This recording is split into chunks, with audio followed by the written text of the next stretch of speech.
আসে আর চলে যায়। প্রতিদিন মাইকে অ্যানাউন্স শুনি অমুক এলাকার অমুক লোক নাই, দাদা গেল, বাবা গেল, বড় ভাই গেল, আত্মীয় স্বজন গেল, আমাকেও যেতে হবে, এই চিন্তা মাথায় নাই। চিল্লা এখন ঠিক কিনা?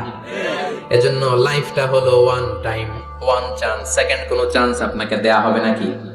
কাফেররা বলবে ইয়া রাব্বি আরেকটা সুযোগ দেন, লাউ আন্না লানা কাররা ইয়ানি মাররা, আল্লাহ আরেকটা সুযোগ যদি পেতাম দুনিয়াতে ভালো করে আসতাম। আল্লাহ বলবেন ইন্নাহা কালিমাতুন কাইলুহা, এটা শুধু তাদের মুখের কথা, তাদেরকে আবার সুযোগ দিলেও তারা কিচ্ছু করবে না। চিল্লায় এখন ঠিক কিনা? এজন্য একটা চান্স আমরা পেয়েছি, এই দুনিয়ার ওয়ান চান্স আমরা ভয় পাবো একজনকে। চিল্লায় বলেন তিনি কে? এজন্য যেতে আমাদেরকে হবে, এই মরণ থেকে পালানোর কোনো সুযোগ কেউ পালাতে পারে নাই। এই মরণ হলো আখিরাতের প্রবেশদ্বার। মরণ নামক পালকিতে চড়ে আমরা কবরের ভেতরে ঢুকি। মরণ হলো প্রথম পর্ব, কবর হলো দ্বিতীয় পর্ব। যেরকম ঠিক কিনা? এজন্য বিশ্বনবী বললেন আল কবর রাউদাতুম মিন রিয়াদিল জান্নাহ আও হুফরাতুম মিন হুফারিন নার। কবর হলো কারো জন্য জান্নাতের বাগান, কারো জন্য জাহান্নামের গর্ত। আমরা বলি আল্লাহ আমাদের কবরটারে জান্নাতের বাগান বানাও। আর জোরে পড়েন আমিন। আবার বিশ্বনবী বললেন ইন্নাল কবর আউয়াল মানজিল মিন মানাজিলিল আখিরাহ। কবর হলো আখিরাতের মঞ্জিলগুলোর প্রথম মঞ্জিল। আখিরাতে একটার পরে একটা অনেকগুলো স্টেশন আপনাকে পার হতে হবে। প্রথম স্টেশনটার নাম হলো কবর। প্রথম স্টেশনের নাম কি? এই কবর নামক স্টেশনে যদি আপনি মাফ পেয়ে যান, সামনের সব স্টেশনগুলোতে মাফের ব্যবস্থা করবে কে? আল্লাহ। আর কবর নামক স্টেশনে যদি ধরা খেয়ে যান, আপনার মায়ের আসানা নাই।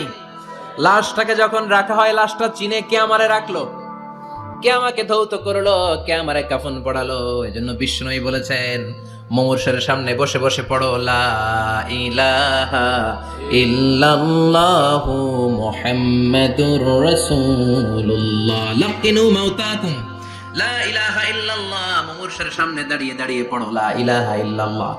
এই লা ইলাহা হচ্ছে জীবিতদের জন্য কালিমা, আর আমরা মরার পরে এই জিকির করি। ঠিক কি না? আমাদের দেশের অনেক জায়গায় লাশ নিয়ে কবরে যাওয়ার সময় লা ইলাহা পড়ে না। না, এটা আগের জিকির, মরার আগের জিকির। মরার আগে আপনাকে অ্যানাউন্সমেন্ট দিতে হবে আল্লাহ ছাড়া কোনো ইলাহ নাই, বিশ্বনবী হচ্ছেন শেষ নবী এবং রাসূল। চিল্লায় বলেন ঠিক কি না? লাশটাকে যখন রেখে দেয়া হয়, বিশ্বনবী যত মানুষকে কবরে রেখেছেন তারপরে দাঁড়িয়েছেন আর বলেছেন ইস্তাগফিরু লিআখিকুম, তোমার ভাইদের জন্য তোমরা দোয়া করো। ফাইন্নাহু আনা ইউসআল, এখনই তাকে কবরে সওয়াল করা হবে। কবরে প্রশ্ন আছে না নাই? কথা বলেন। বিশ্বনবী খাদিজাতুল কুবরা, ওনার প্রথম স্ত্রী খাদিজাতুল কুবরা তাহেরাকে কবরের মধ্যে রেখে দিয়ে কাঁদতে শুরু করলেন। চোখের পানি ছেড়ে অনেক দোয়া করলেন। দোয়া শেষে সব সাহাবারা ঘরে ফিরে যায়, বিশ্বনবী যায় না। সাইয়েদনা আবু বকর বললেন ও নবী চলেন ঘরে যাই। অনেক তো দোয়া করলেন। বিশ্বনবী বললেন আবু বকর তুমি যাও, আমি যাব না। এইটা সাধারণ মহিলা না, এটা বিপদের দিনের সঙ্গিনী খাদিজা। মক্কায় যখন আমার কেউ ছিল না, খাদিজা আমারে ভুলে নাই। 3 বছর কাফিররা আমাকে জেলখানায় বন্দি রেখেছে, নাম শিয়াবে আবি তালেবের জেলখানা। আমার স্ত্রী ওই জেলখানার জীবনেও আমারে ছাড়ে নাই। আমার সাথে 3 বছর খাদিজাও জেল খেটেছে। এই একটাই মহিলা, যেই মহিলাকে আল্লাহ আরশের উপর থেকে সালাম দিয়েছে, মহিলাটার নাম খাদিজা। আল্লাহু আকবার। আমার সব সন্তান আল্লাহ খাদিজার পেট থেকে দিয়েছে। ফাতেমাতুজ জোহরা খাদিজার মেয়ে, জাইনাব খাদিজার মেয়ে, উম্মে কুলসুম খাদিজার মেয়ে, রুকাইয়া খাদিজার মেয়ে, আবুল কাসেম বিশ্বনবীর ছেলে খাদিজার ছেলে, আব্দুল্লাহ যাকে তাইয়্যিব এবং তাহের নামে আমরা চিনি, সেও খাদিজার ছেলে। সুবহানাল্লাহ। ও আবু বকর, আমার এই কলিজার টুকরা প্রিয়তমা খাদিজারে রেখে দিয়ে কেমনে বাসায় যায়? তুমি যাও, আমি দাঁড়িয়ে থাকবো। এখনই মুনকার নাকির এসে খাদিজারে প্রশ্ন করবে, আমি দেখবো খাদিজা উত্তর দিতে পারে কিনা। আর প্রশ্নের উত্তর যদি ভুল করে ফেলে, কবরের উপর থেকে আমি নিজে প্রশ্নের উত্তর দিয়ে দেব। সাইয়েদনা জিবরাইল বললেন নবী আপনারা দাঁড়িয়ে থাকার দরকার নাই, আবু বকরের সাথে ঘরে চলে যান। আল্লাহ জানিয়ে দিয়েছে খাদিজার কবরের প্রশ্নে যদি কোনো সমস্যা হয়, আরশের উপর থেকে খাদিজার প্রশ্নের জবাব আল্লাহ নিজে দিয়ে দিবে। এজন্য কবরের আযাব থেকে বিশ্বনবী পানাহ চেয়েছেন। বিশ্বনবী বলেছেন আল্লাহুম্মা ইন্না নাউযু বিকা মিন আযাবিল কবর। ও আল্লাহ, কবরের আযাব থেকে তুমি আমাদেরকে বাঁচাও। পড়েন আমিন। কবরে মুমিনদেরকে 4টা প্রশ্ন করা হবে, কাফিরদেরকে 3টা প্রশ্ন। চিৎকার করে বলেন মুমিনের প্রশ্ন কয়টা?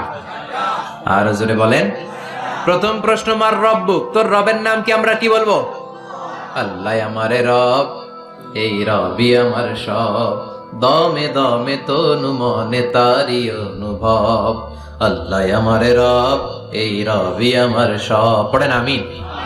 দ্বিতীয় প্রশ্ন, আমার দিন, উত্তর দিনের নাম কি? ধর্মের নাম কি? তৃতীয় প্রশ্ন, আমান হাদার রাজুল, এই লোকটাকে কে? আমরা বলবো মুহাম্মদ সাল্লাল্লাহু। তিনটা প্রশ্নের উত্তর যখন আপনি কবরে করে দিতে পারবেন, অতিরিক্ত একটা প্রশ্ন, ওমা ইলমুক, এই যে তিনটা প্রশ্নের উত্তর পাল্লা, কেমন করে উত্তর জানলা? কোত্থেকে শিখেছো? নকল করে আনছো কাফনের কাপড়ে? পরীক্ষার হলে নকল আছে না নাই? হাতে নকল আছে না? পায়ে নকল, মুজার ভিতরে নকল আছে না নাই? মোবাইলে নকল আছে না নাই? নকল থেকে আল্লাহ তুমি বাঁচাও। আরো আসতে কোন আমিন। কিভাবে জানলা? কেমন করে তিনটা প্রশ্নের উত্তর শিখলা? What is the source of your knowledge? তথ্যসূত্র কি? আপনাকে বলতে হবে আমি যেই কিতাবটা থেকে শিখেছি কিতাবটার নাম কি? চিল্লায় বলেন কি নাম? এই কিতাবটা হলো কোরআন। আপনাকে বলতে হবে কোরআন থেকে আমি শিখেছি, বিশ্বনবীর হাদিস থেকে আমি শিখেছি। চারটা প্রশ্নের উত্তর যখন পারবেন, ফেরেশতারা বলবে আহলান সাহলান, খুশ আমদেদ, কংগ্রেচুলেশন, বাহ বাহ, তুমি তো চমৎকার পেরেছো। ফায়ুফসাহু লাহু কবরুহু ৭০ যিরাআন, মুমিন বান্দার কবরটা ৭০ হাত লম্বা করে দেয়া হবে। ইফতাহু লাহু বাবুন ইলাল জান্নাহ, জান্নাতের দিকে তার কবর থেকে একটা দরজা বানিয়ে দেয়া হবে। জান্নাতের সুঘ্রাণ ঠান্ডা বাতাস এসে তার কবরের ভিতরে ঢুকতে শুরু করবে। ইলবাসু লিবাস মিন আহলিল জান্নাহ, জান্নাতীদের পোশাক তার গায়ের মধ্যে পরিয়ে দেয়া হবে। আল্লাহু আকবার। আর বলা হবে নাম কানাউমিল আরুস, বাসর রাতে বর যেমনি কনেকে নিয়ে ঘুমিয়ে যায়, তুমিও একটা ঘুম দাও। আলহামদুলিল্লাহ পড়ে মুমিন বান্দা আনন্দের একটা ঘুম দিবে।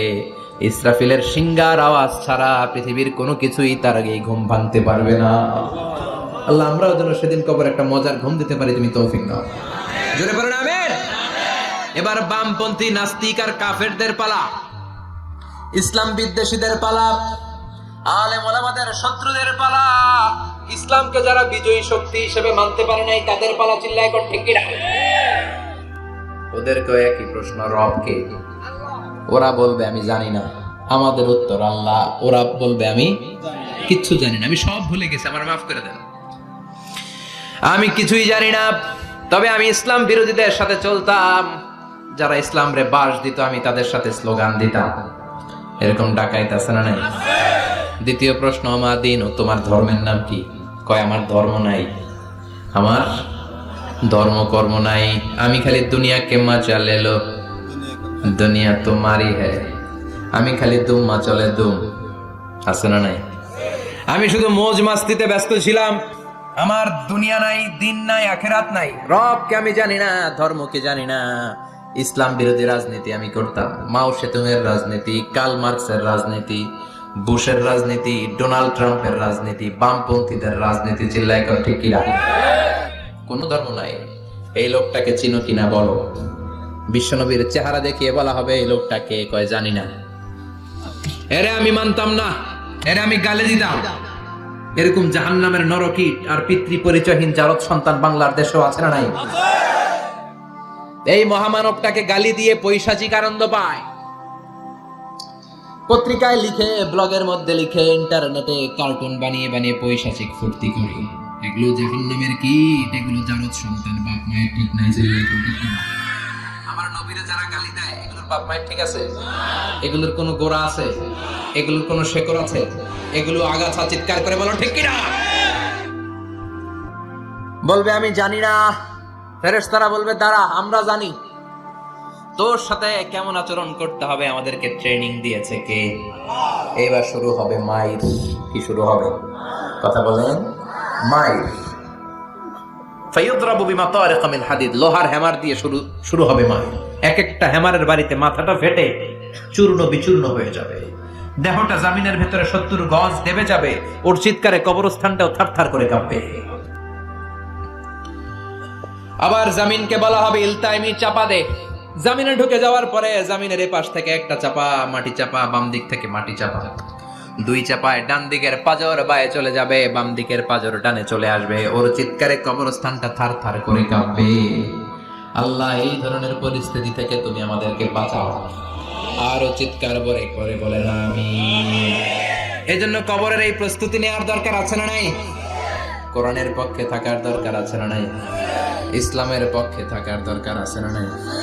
ইসলামী আন্দোলনের সাথে থাকার দরকার আছে না নাই? ইসলামের বিজয়ে যাওয়ার দরকার আছে না নাই? নিয়মিত ইউটিউব ভিডিও দেখতে সাবস্ক্রাইব করুন। নতুন নতুন ভিডিও পেতে ঘন্টা বাটনটি চাপুন।